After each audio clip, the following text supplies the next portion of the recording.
काहीच महिन्यांपूर्वी कोल्हापुरात बनावट नोटा तयार करणारा कारखाना पोलिसांनी उद्ध्वस्त केलेला. मात्र त्यानंतरही बनावट नोटा तयार करणारे आणि त्याची खरेदी विक्री करणारे अनेक जण कोल्हापुरात मोकाट फिरतायत. सोमवारी कोल्हापूर शहरात भरवस्तीमध्ये थेट बनावट नोटांची खरेदी विक्री होत होती.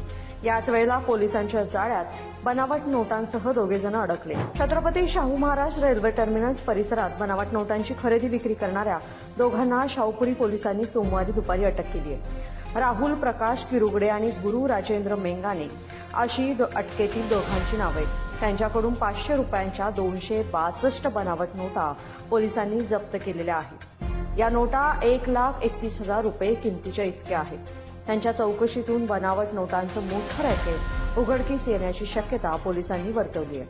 काल दिनांक 16 मार्च 2026 रोजी सायंकाळी 7 वाजताच्या सुमारास रेल्वे स्टेशन कोल्हापूरच्या समोर इसम नामे गुरु राजेंद्र मेंगाने वय 23 वर्ष राहणार गजबरवाडी तालुका निपाणी जिल्हा बेळगाव तसेच राहुल प्रकाश किरुगडे वय 33 वर्ष राहणार नाना पाटील नगर म्हाडा कॉलनी कोल्हापूर यांच्या ताब्यामध्ये 500 रुपये किमतीच्या भारतीय चलन नोटेप्रमाणे हुबेहूब दिसणाऱ्या 1,31,000 रुपये किमतीच्या 262 नोटा ह्या खऱ्या असल्याचे भासून बाजारात विक्री करण्यासाठी आणताना शाहूपुरी पोलीस ठाण्याकडील DB पथकाला मिळालेल्या आहेत.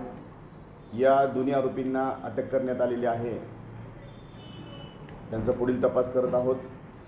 या नोटा त्यांनी कुठून आणल्या, छपाई कुठे केली याबद्दलचा तपास त्यांची पोलीस कस्टडी रिमांड घेऊन आम्ही करत आहोत. ही कारवाई जिल्ह्याचे पोलीस अधीक्षक आदरणीय Yogesh Kumar sir, upper police अधीक्षक धीरज कुमार सर, उपविभागीय पोलीस अधिकारी श्रीमती प्रिया पाटील मॅडम यांच्या मार्गदर्शनाखाली PSI आकाश जाधव आणि सागर गुणवरे हे करीत आहेत.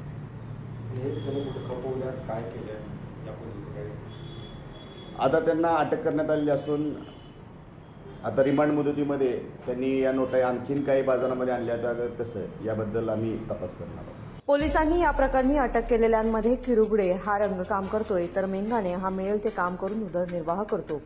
हे दोघेही स्वतः बनावट नोटा छापण्याची शक्यता फारच कमी आहे. त्यांना नोटा पुरवणाऱ्या दोघांची नावं निष्पन्न झाली असून त्यांचा शोध पोलीस घेत आहेत. या दोघांच्या अटकेनंतरच बनावट नोटा कोणी छापल्या, किती छापल्या, कुठे छापल्यात आणि त्या कुठे कुठे खपवलेल्या आहेत याचा उलगडा होणार आहे.